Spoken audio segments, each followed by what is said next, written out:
Bonjour et bienvenue. On retrouve donc notre invité de la semaine, Jean-Martin Mondoloni. Bonjour. Bonjour, merci de votre invitation. On est ravis de vous accueillir, Jean-Martin Mondoloni, pour le mouvement Une Nouvelle Corse. Donc on va parcourir, si vous le voulez bien, durant toute cette semaine, l'actualité qui a fait la Corse. Et on va débuter avec forcément les élections territoriales. On va écouter une courte intervention de José Rossi, donc, qui a obtenu une investiture UMP, non pas l'investiture, mais une investiture, puisqu'il se la partage avec Camille de Rocazère, à qui conduira la liste. Ensuite, cela n'est pas encore véritablement tranché. On écoute José Rossi, Jean-Martin Mondoloni, et on vous retrouve tout de suite après. On présente tout cela comme des divisions. Il n'y a pas de division sur le fond. J'ai des positions Est-ce qu'il y a une rupture politique? Non, absolument pas. J'ai des positions qui sont relativement proches de celles de Camille sur les problèmes de fond, économiques, sociaux, institutionnels. La seule véritable différence, c'est qu'aujourd'hui, avec l'expérience qui est la mienne, j'ai quand même été parlementaire pendant 3 mandatures, j'ai été ministre de l'Industrie et du Commerce extérieur, j'ai présidé le Conseil général de Corse du Sud pendant 14 ans, et j'ai pris de la distance au cours des 7-8 dernières années. Et donc, cette expérience, je peux la mettre au service de la Corse immédiatement. Je n'ai pas perdu le fil pendant cette période. Et pour ce faire, je suis disponible à temps plein. Les autres sont soit parlementaires, soit maires d'une ville importante. Et aujourd'hui, la logique, c'est le mandat unique. Bon, celui qui est parlementaire doit le faire à titre principal. Celui qui est maire d'une ville importante doit le faire à titre principal. Laurent Marcangeli en a tiré, par exemple, les conséquences. Il a dit très clairement que si, en 2017, il devait faire ce choix dans le cadre de l'interdiction du cumul des mandats, eh bien, il choisirait probablement de rester maire d'Ajaccio et il ne serait plus député. Alors, Jean-Martin Mondoloni, donc Une Nouvelle Corse, José Rossi parlait d'avoir pris ses distances. Vous avez pris vos distances avec certains dossiers de l'UMP, notamment avec un positionnement global de l'UMP.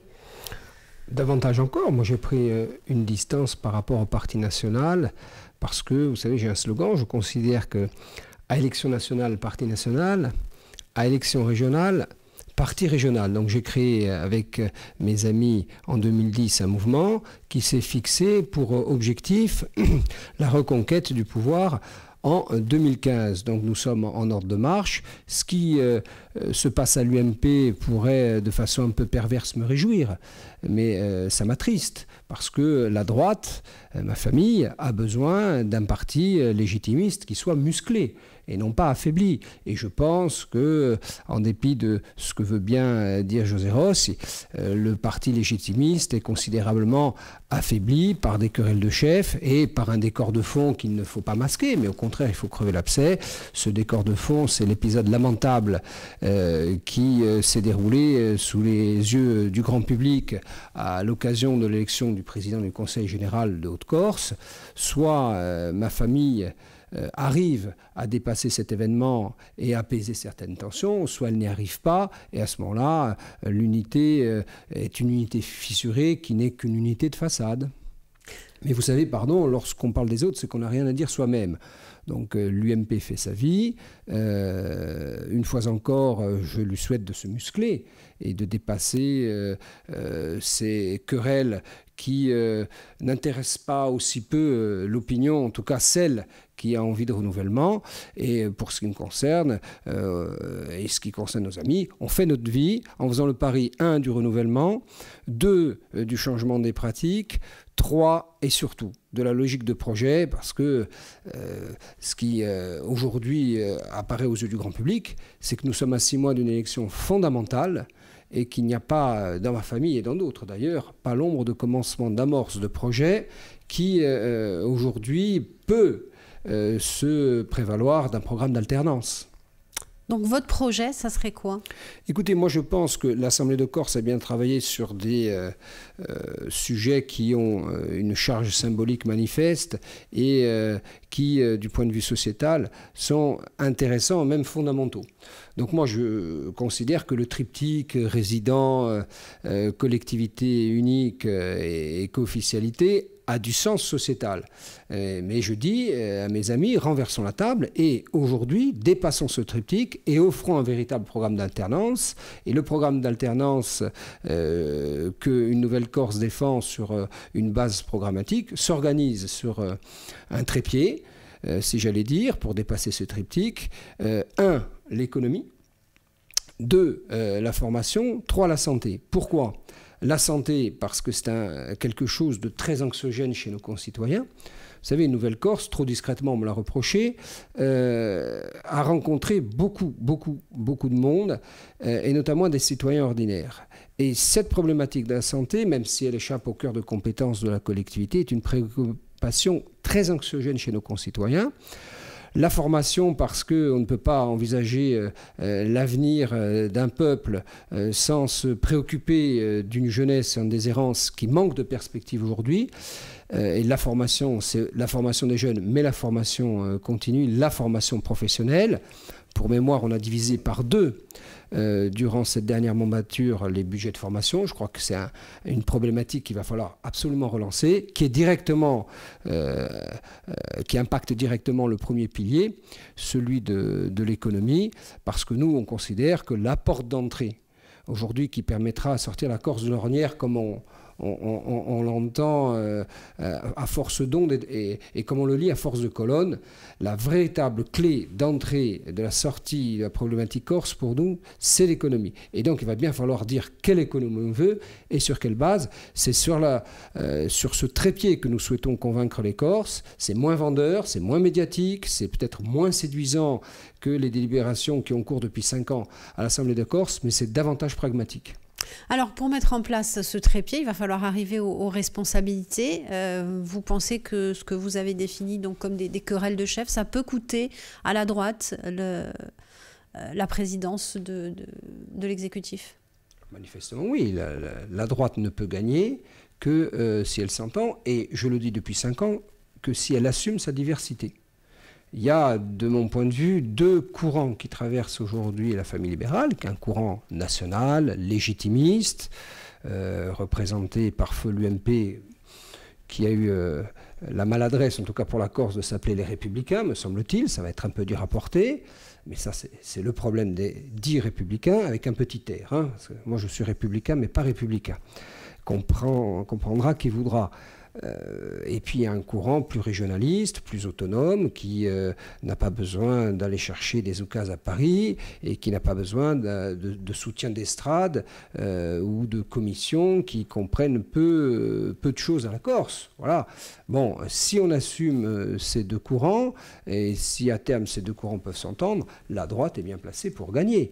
Bon, si on y introduit les éléments caractéristiques et prévisibles de la défaite, à savoir la querelle des chefs, la querelle des égaux, le bal des hypocrites et l'atomisation des forces, la droite ne pourra pas gagner. Mais aucune force politique ne peut se prévaloir d'une victoire dans ces conditions. Donc c'est à nous de mettre de l'intelligence et à faire prévaloir ce que j'appelle toujours la force des rapports sur le rapport de force. Marie-Antoinette Santoni-Brunel, peut-être le lien. Elle fait partie du Nouvelle-Corse, elle fait partie de votre mouvement. Elle est élue aussi à Ajaccio, à la CAPA, à la collectivité. Marie-Antoinette Santoni-Brunel a fondé avec moi le mouvement Une Nouvelle-Corse. Nous sommes en contact permanent. Elle aura des choix à opérer le moment venu, mais là vous êtes déjà dans les stratégies. Moi je privilégie pour le moment une feuille de route qui consiste à dire nous allons rencontrer les Corses. Et on discute non pas des stratégies, non pas des hommes, non pas des positionnements sur les listes, mais au jour d'aujourd'hui, nous essayons d'évoquer avec les Corses ce qui les préoccupe vraiment. J'observe que je tenais encore une réunion mercredi dernier, nous avons fait salle comble, et que la question des hommes et des femmes n'a pas été posée.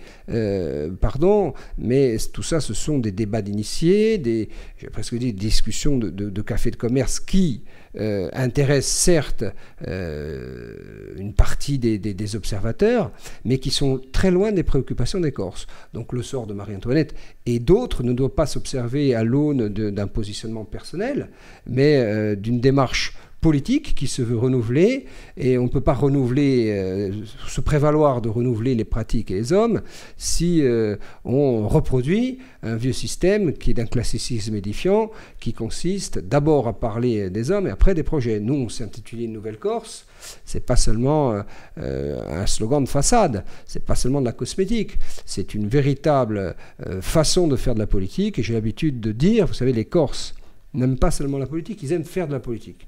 Nous, notre plaisir et ce qui nous donne de la force, c'est qu'on conduit un certain nombre de personnes à faire de la politique, c'est-à-dire se sentir contributeurs d'un projet.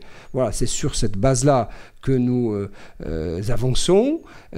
Trop discrètement, nous a-t-on dit jusqu'à présent. Alors, maintenant qu'on sort un peu de l'ombre, on nous reproche d'être trop actif. On a une feuille de route qu'on s'est fixée il y a 5 ans. On suit cette feuille de route tranquillement et qu'on ne doute pas de notre candidature aux élections de décembre sous des formes qui sont encore aujourd'hui mal définies puisque personne ne connaît les stratégies. Une Nouvelle-Corse sera présente aux élections territoriales de 2015. Merci beaucoup Jean-Martin Mondolani. On va se retrouver demain pour un nouveau thème d'actualité. À demain. Bonjour et bienvenue, on retrouve notre invité Jean-Martin Mondolani pour le mouvement Une Nouvelle Corse. Bonjour. Bonjour. Également proviseur donc du lycée de Corté. On va parler aujourd'hui d'une délibération qui a été prise à l'Assemblée de Corse. C'était la semaine dernière, c'était une déclaration solennelle de Pojagob et qui finalement s'est transformée en délibération adoptée à la quasi-unanimité, 48 voix pour, 3 non-participations, celle du groupe de la gauche républicaine. Donc cette délibération portait sur les grandes thématiques qui ont été débattues à l'Assemblée de Corse, les grands dossiers et un message adressé à l'État. On écoute justement Pojagob à ce propos et on vous retrouve après. On est dans le domaine peut-être d'un petit mouvement historique, mine de rien. Il s'agit de prendre acte de tout ce qui a été fait et dit dans cette assemblée, délibération générale bien entendu, de constater qu'on avait eu des réponses sur un certain nombre de sujets de la part de l'État, notamment quand même sur la collectivité unique. On a l'air de dire que ça n'est rien. Alors, pendant 20 ans, ça a fait débat et aujourd'hui on a une loi qui va être votée très largement à l'Assemblée nationale, qui l'a d'ailleurs déjà été en première lecture. Et puis de constater aussi que sur d'autres points on n'avait pas été écouté, pas suffisamment et que les choses n'avaient pas suffisamment progressé. Même si sur certaines questions comme le foncier, on a obtenu une loi pour créer un office foncier de la Corse, on a obtenu une loi. Sur le PADUC, c'est nous qui avons rédigé la loi et puis ça fonctionne et on a beaucoup avancé, même si nous n'avons pas obtenu tout ce que nous voulions et notamment la protection de la terre, etc. Donc aujourd'hui, il y a des choses qui ont fonctionné, d'autres choses qui n'ont pas fonctionné, il y a des blocages, etc. Mais entre-temps, la violence politique a cessé. Elle a cessé en partie, en grande partie, pas en totalité, parce que désormais le débat est un débat démocratique. C'est en ce sens qu'on a progressé dans la démocratie. On n'est pas dans une démocratie qui débat avec la violence à côté, on est dans une démocratie qui débat de tout, y compris des sujets les plus importants, indépendamment de tout contexte de violence. Et donc aujourd'hui, nous demandons à l'État d'en tenir compte. Jean-Martin Mondolani, donc le terme de Matignon 2 a même été avancé par certains élus. Écoutez, si l'on regarde cette problématique avec une focale courte, on se dit que d'un point de vue méthodologique, c'est bien la moindre des choses à un moment donné que, au terme d'une mandature essentiellement consacrée à des sujets d'ordre sociétal, on prenne une délibération globale qui à la fois acte ce qui a été entendu par le gouvernement, c'est-à-dire si peu, et les perspectives sur le thème d'un bilan qui aurait valeur presque de programme électoral, puisqu'il n'échappera à personne que nous sommes dans une période de pré-campagne et qu'au mois de septembre, nous serons dans une campagne active. Il était temps donc de tirer un bilan. Maintenant, si on regarde les choses avec un grand angle, et si on examine politiquement, l'opportunité de cette délibération globale et de tout ce qu'elle contient.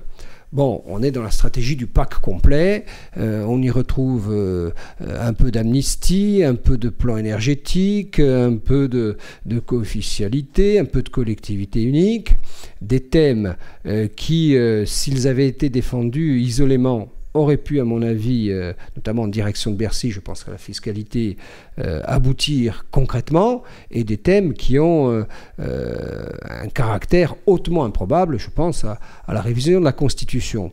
Tout cela, encore une fois, et de mon point de vue, donne l'impression d'être très bien ficelé d'un point de vue méthodologique, mais pour ce qui me concerne, je ne me laisse pas enfermer dans le triptyque politico-médiatique de ces dernières années. 1. Le résident, 2. La co-officialité, et 3. La collectivité unique. Moi, je pense que les préoccupations des Corses sont très éloignées de cette délibération et de ce qu'elle contient. Et j'aurais souhaité qu'à défaut de stratégie du parc complet, même si ces sujets sociétaux sont d'une importance capitale, et je ne veux pas me défiler en laissant penser que je n'aurai pas d'avis, s'ils ne sont pas connus, je suis prêt à les réitérer. Je considère pour ma part qu'il eût été davantage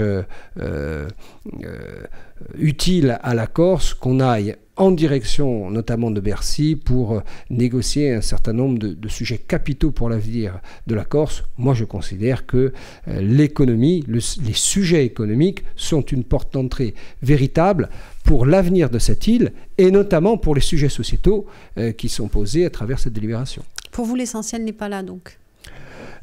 Moi, je considère que le cœur de compétence de l'Assemblée de Corse, ce n'est pas de traiter de sujets symboliques et notamment des issues constitutionnelles qui doivent régler ces sujets symboliques.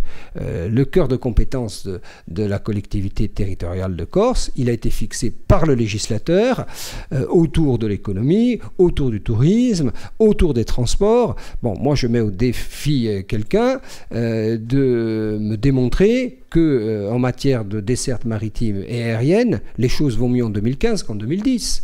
Je mets au défi quelqu'un de me démontrer que l'action économique de la collectivité territoriale de Corse permet aujourd'hui de dire que les choses vont mieux en 2015 qu'en 2010. Je mets quelqu'un au défi de m'expliquer que la formation, qui est pour moi un sujet fondamental, a été prise à bras-le-corps par une majorité dite de gauche, c'est quand même un paradoxe hautement symbolique, fonctionne mieux que notre système de 2010.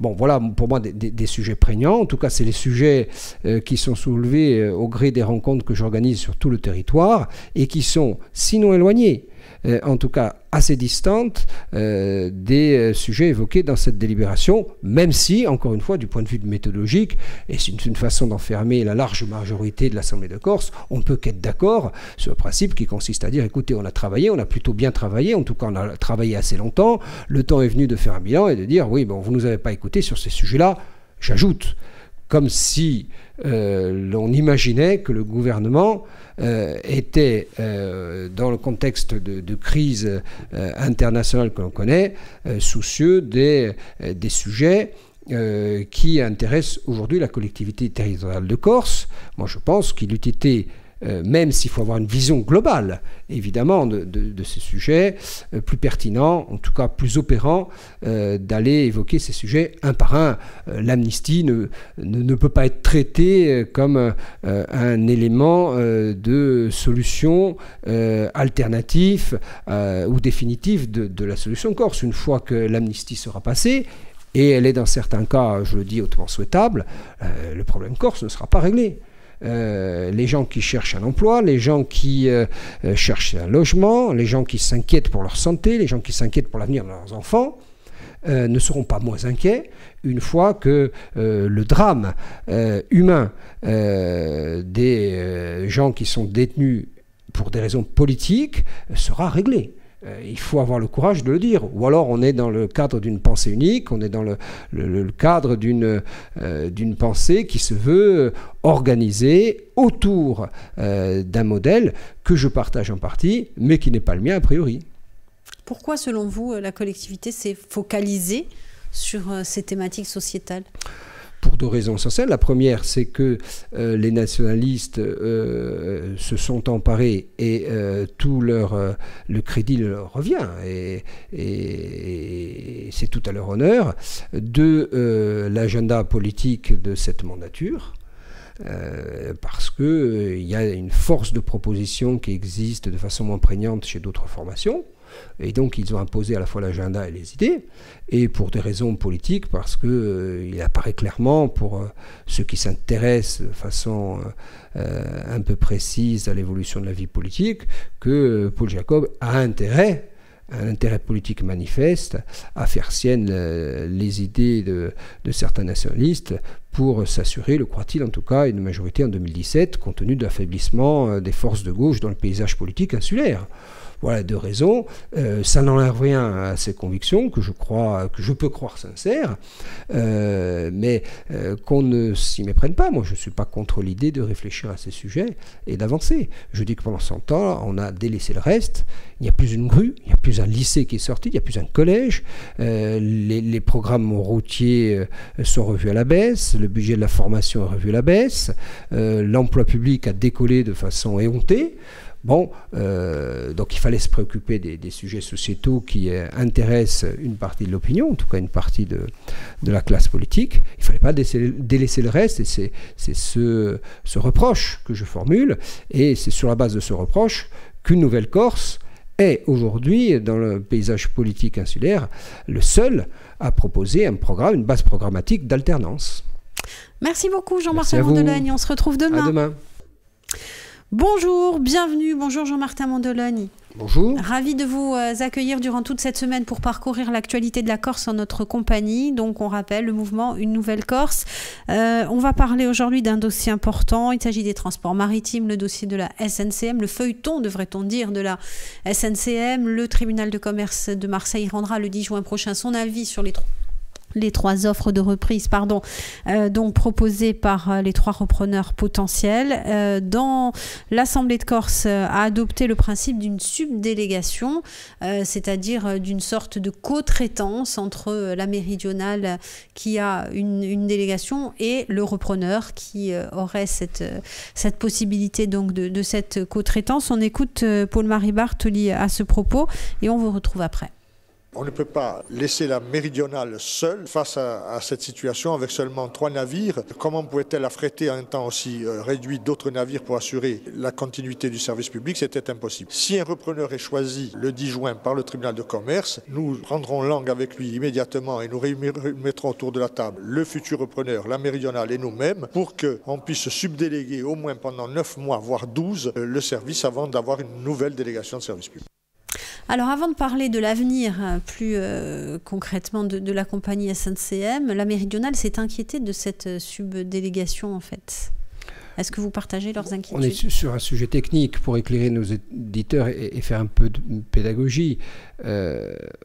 Vous savez, ce qui intéresse les gens aujourd'hui, c'est moins de savoir si, d'un point de vue du droit, et notamment du droit européen, la subdélégation est une contrainte, ce que je crois, ou c'est une option.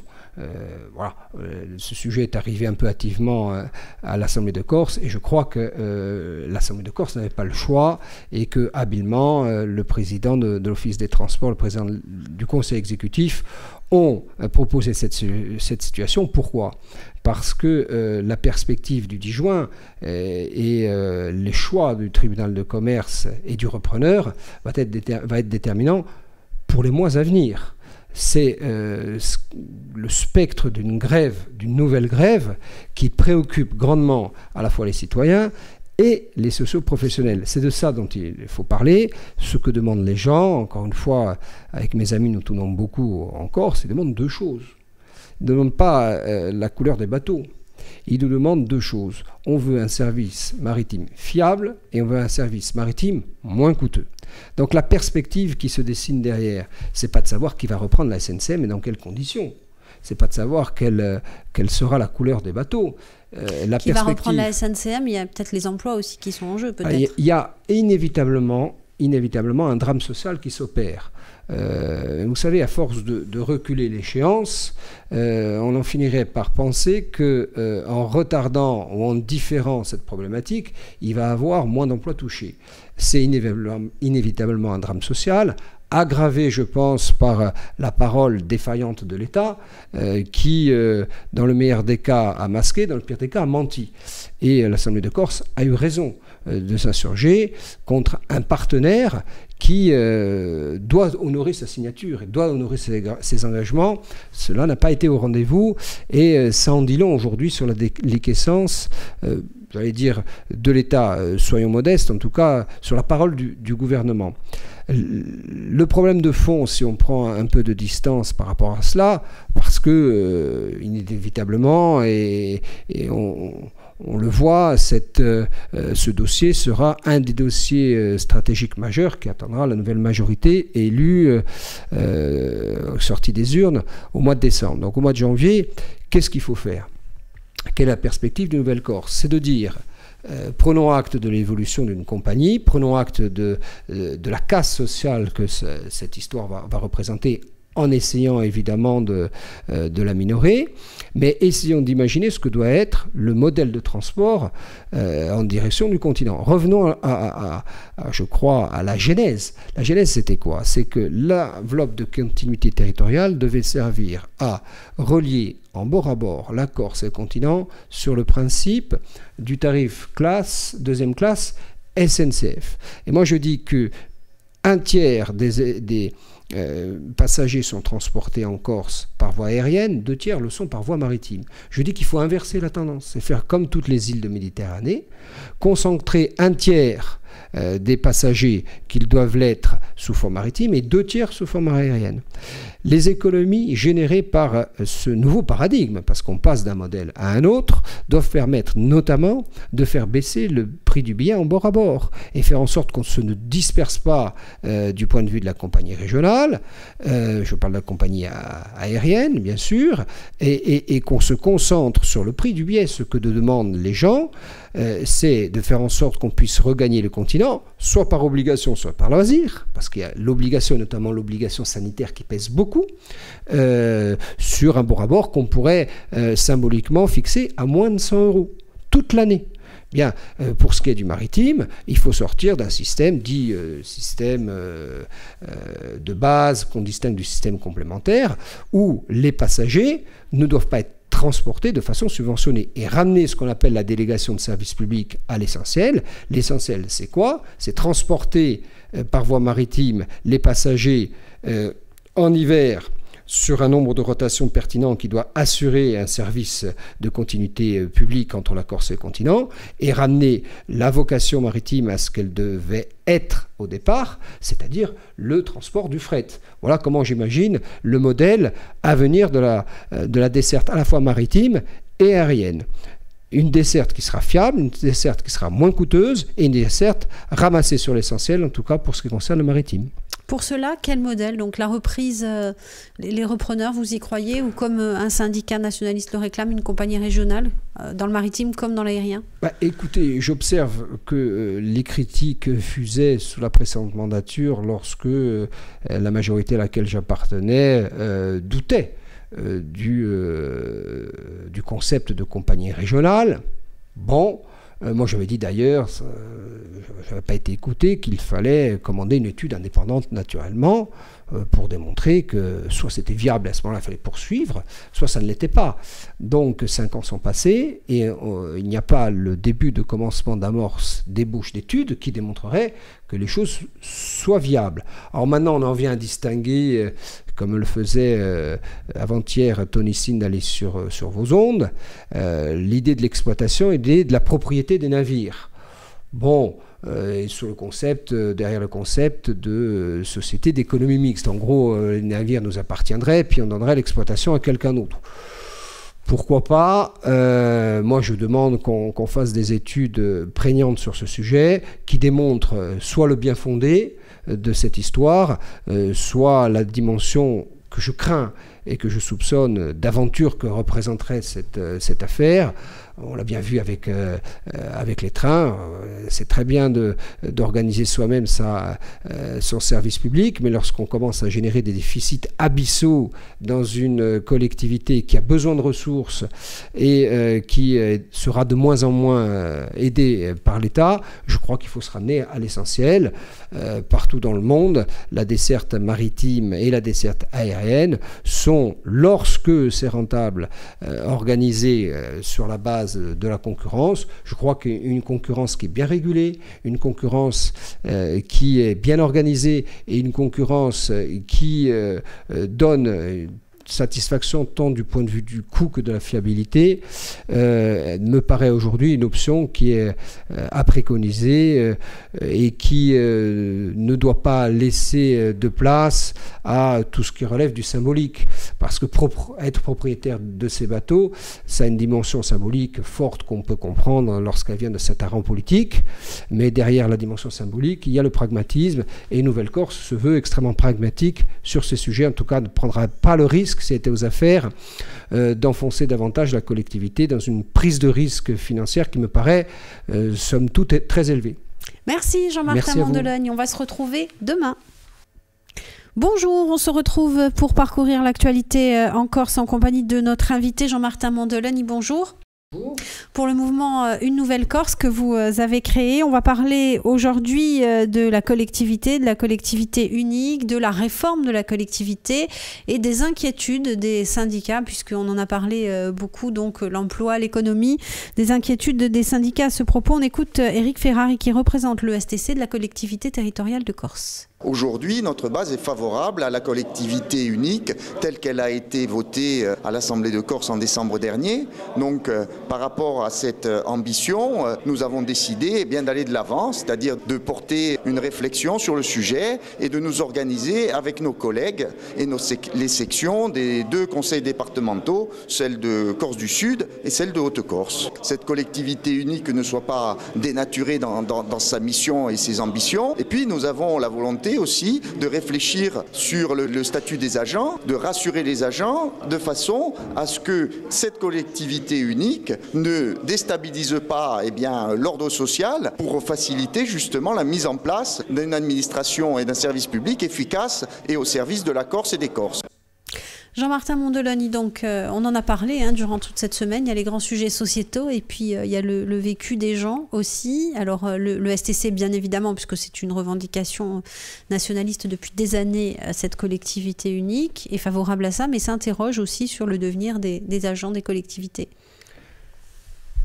Écoutez, il me semble évident que la collectivité unique ne va pas seulement fonctionner sur la base de quelques délibérations d'élus qui seront plus ou moins présents une fois qu'ils seront élus.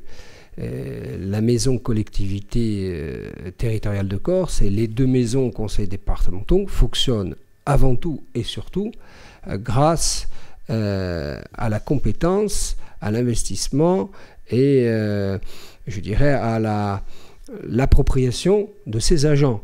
Et Éric Ferrari, au nom du STC, a raison d'anticiper ce qui va être une mini-révolution.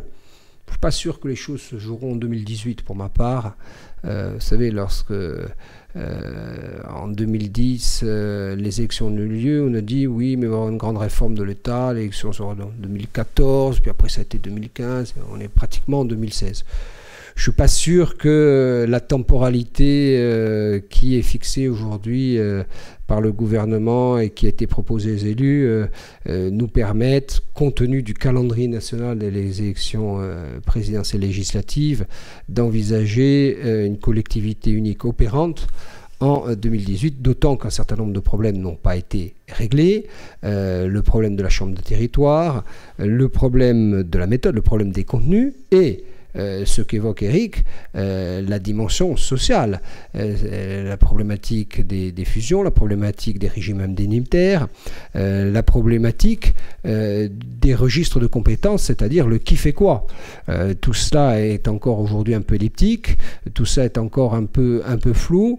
Et je salue, moi, les forces syndicales qui, dans un souci d'anticipation, essayent d'imaginer ce que pourrait être la collectivité unique, non seulement dans ses contours, parce que ça, à la fois l'Assemblée de Corse et le législateur les fixeront, mais vous savez, le diable se nichant dans les détails, et d'un point de vue juridique, souvent dans les décrets d'application, les forces syndicales doivent apporter, de mon point de vue, toute leur contribution si l'on veut réussir ce passage. À la fois, elles ont raison de s'en préoccuper, mais à la fois, j'ai presque envie de les rassurer en disant que le temps ne va pas manquer. Je crois qu'on doit raisonnablement inscrire cette affaire dans un temps long et non pas dans la précipitation. Il y a des effets d'annonce, donc, selon vous? Ça va être beaucoup plus long que ce qui a été dit? suis pas convaincu que la collectivité unique sera demain matin opérante.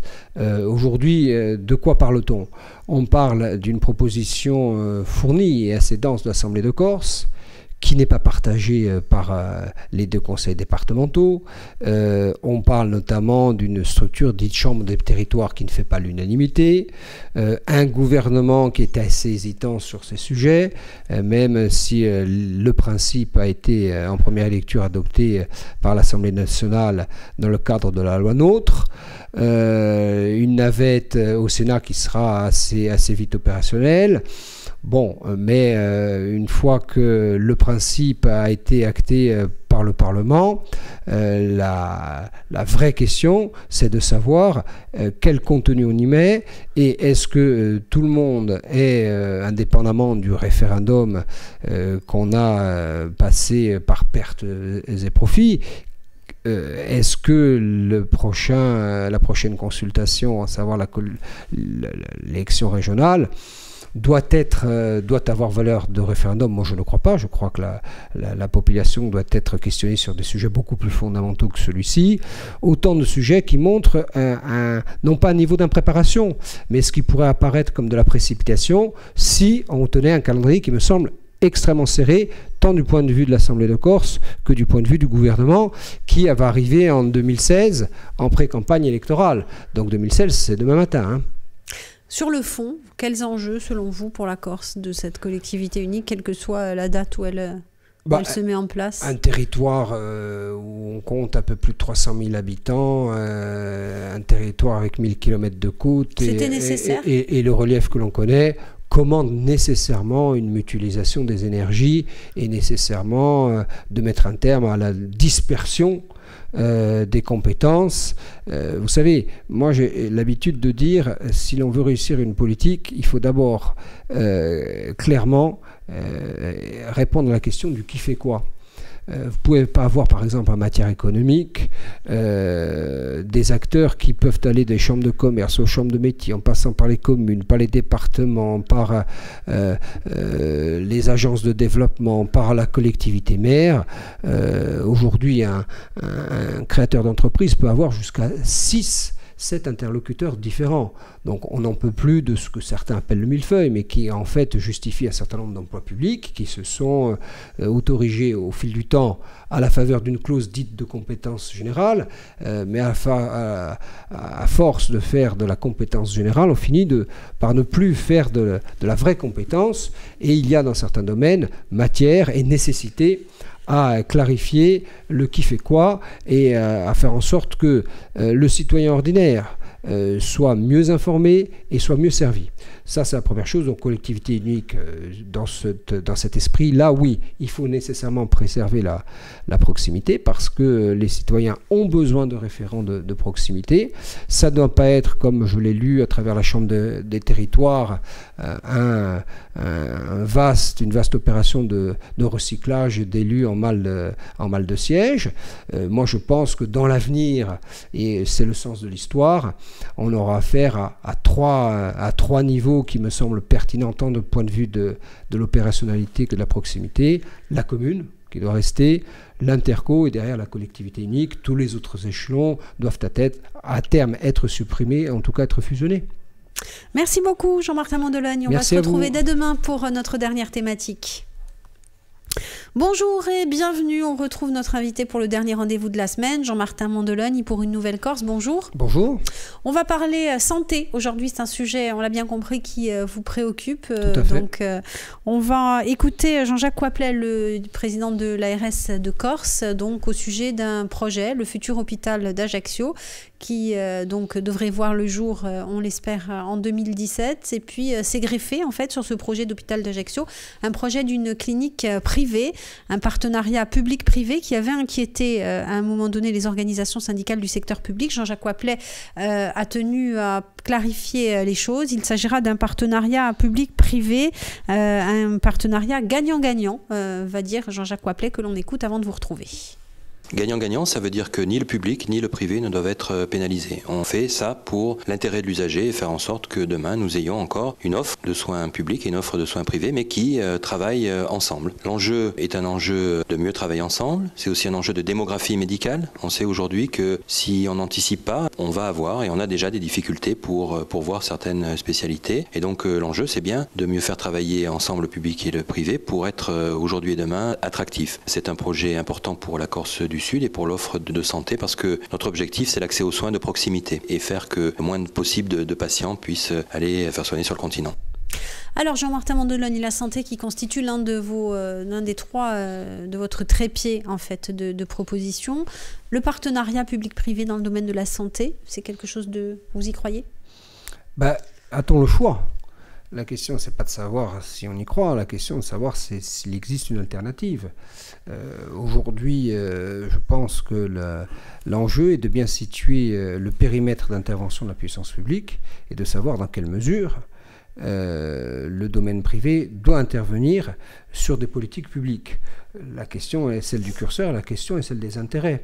Je pense en effet qu'un partenariat public-privé, dès lors qu'il est bien organisé, qu'il est bien mis en œuvre, peut s'avérer gagnant-gagnant sans à la fois démunir ce qui doit être et doit rester du domaine public et en préservant les intérêts du domaine privé qui sont et qui ne doivent pas être seulement basés sur le profit. J'élargis, si vous m'y autorisez, la problématique. Sur la dernière phase de l'intervention du directeur de l'ARS, qui dit qu'il faut éviter que les gens partent sur le continent. Pourquoi cette phrase m'interpelle ? Parce qu'elle est au cœur des enjeux de demain, parce qu'elle est au cœur des préoccupations de nos concitoyens. Vous savez, moi je tourne beaucoup, on me le reprochait trop discrètement avec mes amis, et nous prenons le pouls des Corses. Et très clairement, cette préoccupation est devenue anxiogène chez nos concitoyens pour deux raisons. Parce qu'ils sont au confluent de deux fractures. Il y a une fracture rural-urbain qui est évidente. Je dirais que ce n'est pas propre à la Corse, mais moi je suis là pour vous parler des affaires de la Corse. Les gens se sont beaucoup mieux soignés en ville qu'à la campagne.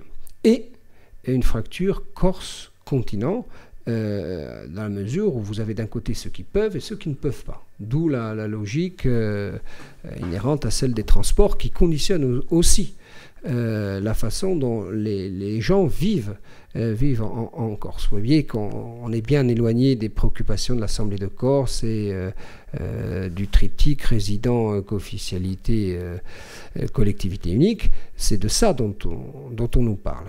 J'ai l'habitude de prendre un exemple. Est-ce que nos auditeurs savent où est l'espérance de vie la plus élevée sur le territoire national ? C'est à Paris. Pourtant, c'est à Paris qu'on trouve des pics de pollution. C'est à Paris dont on pourrait imaginer que la qualité de vie est la moins élevée. C'est pourtant là que l'espérance de vie est la plus élevée. C'est pas qu'on y vit mieux du point de vue environnemental. C'est parce que le plateau technique en matière de santé est celui qui offre les meilleurs soins. Voilà. Et c'est en Corse et dans le Limousin qu'on trouve des situations qui nous situent plutôt en bas de l'échelle. Bien, et ça mérite d'être dit, parce que si on ne le dit pas, on s'imagine que la qualité des soins est bonne en Corse. Ça n'a rien à voir avec la qualité des médecins, avec la qualité des opérateurs. Ça a à voir avec le plateau. Bien, et ça, c'est un enjeu fondamental pour l'avenir. Si vous voulez fixer des populations durablement en Corse qui ne se sentent pas dans un sentiment de fragilité par rapport à la qualité de l'offre, il va bien falloir s'attaquer à ce domaine. Et j'observe que, y compris aujourd'hui, ceux qui étaient le plus hostiles ont bien compris qu'on ne pouvait pas se concentrer sur l'intervention de la puissance publique, mais qu'il va falloir faire appel inévitablement au domaine privé qui est prêt à s'investir dès lors qu'on respecte ses choix, ses principes et ses enjeux. Alors, donc vous exercez sur la ville de Corté, puisqu'on parle du domaine médical aussi, l'hôpital de Corté, la plaine orientale que l'on a longtemps définie comme un désert médical. Aujourd'hui, on en est où ? Écoutez, on aurait mauvaise grâce à dire que les choses ne s'améliorent pas avec des petites unités de soins, des antennes médicales qui fleurissent ici ou là, et c'est une bonne chose. Vous savez, on ne peut pas être engagé en politique et dire que tout va mal lorsqu'il y a des sujets d'amélioration et lorsque on rend un service accru aux concitoyens. Il n'en reste pas moins que aujourd'hui, les gens qui feraient ou seraient enclins à faire le choix d'habiter et de vivre, surtout, dans le rural, ne le font pas. Et lorsque vous les interrogez sur les raisons pour lesquelles ils ne le font pas, ils avancent deux arguments. Le premier argument touche au réseau routier.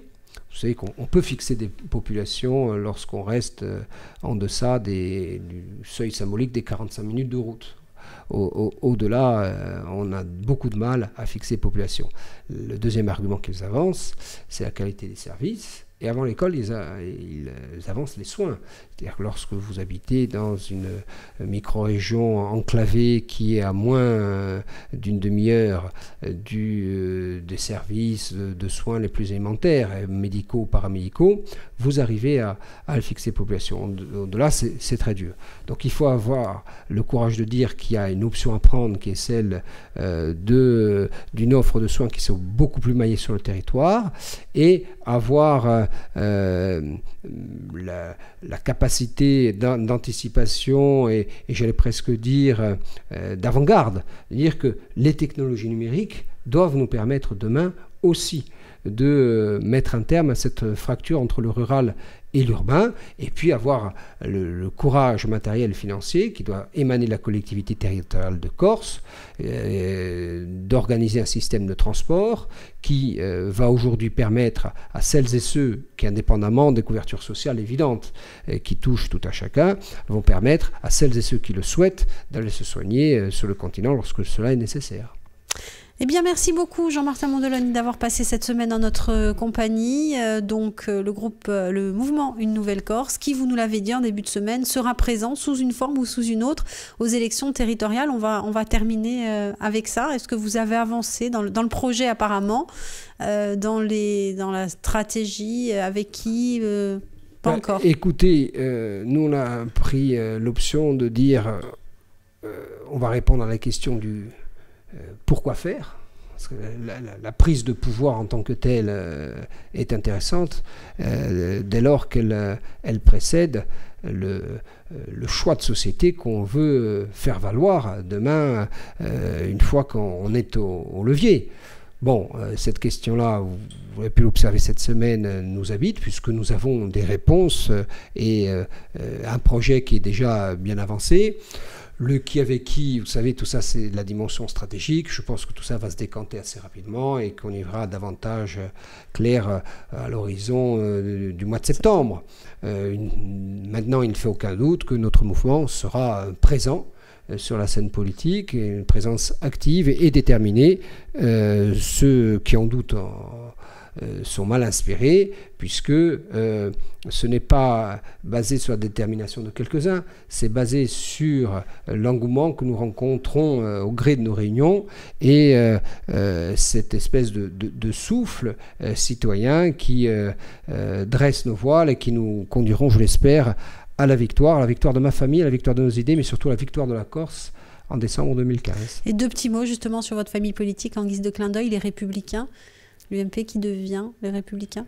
Écoutez, j'ai envie de vous dire que moi je suis républicain avec un grand R, mais je ne me sens pas républicain avec un petit R. L'espèce d'unité fissurée qui est apparue notamment en huant des personnages d'État de la dimension d'Alain Juppé ne me semble pas de bon augure. Je crois qu'on a eu affaire là à une réunion de sarkozystes. Bon, écoutez, encore une fois, moi je ne suis pas là pour parler des autres. J'ai l'habitude de dire que lorsqu'on parle des autres, c'est qu'on n'a rien à dire soi-même. Je ne peux que souhaiter que ce mouvement, qui doit compter dans la vie politique nationale, dépasse ces querelles de chefs et soit en situation de proposer aux Français, dans les mois à venir, un véritable programme d'alternance, comme elle a su le faire dans les années 2004, époque à laquelle j'adhérais sur le fond et sur la forme, à la fois à la démarche et à la fois aux hommes qui ont su générer une dynamique et un enthousiasme. Je crois que la nouvelle donne et la nouvelle cosmétique ne sont pas aujourd'hui de bon augure. Vous savez, en politique, on peut tromper les gens une fois, mais pas deux fois. Je pense que Nicolas Sarkozy et ses amis seraient bien inspirés de travailler sur le fond, comme ils ont su le faire en 2004, et laisser les problèmes de chef derrière, en organisant une primaire complètement ouverte et qui sera désigné le moment venu celui ou celle qui doit porter les espoirs de la nation avec les enjeux que l'on connaît dans la décennie à venir. Merci Jean-Martin Mondelange. Merci à vous pour votre invitation, ce fut un vrai plaisir. Eh bien, plaisir partagé. On rappelle que cette émission, vous la retrouvez en podcast audio et vidéo sur le www.alta-frequenza.com.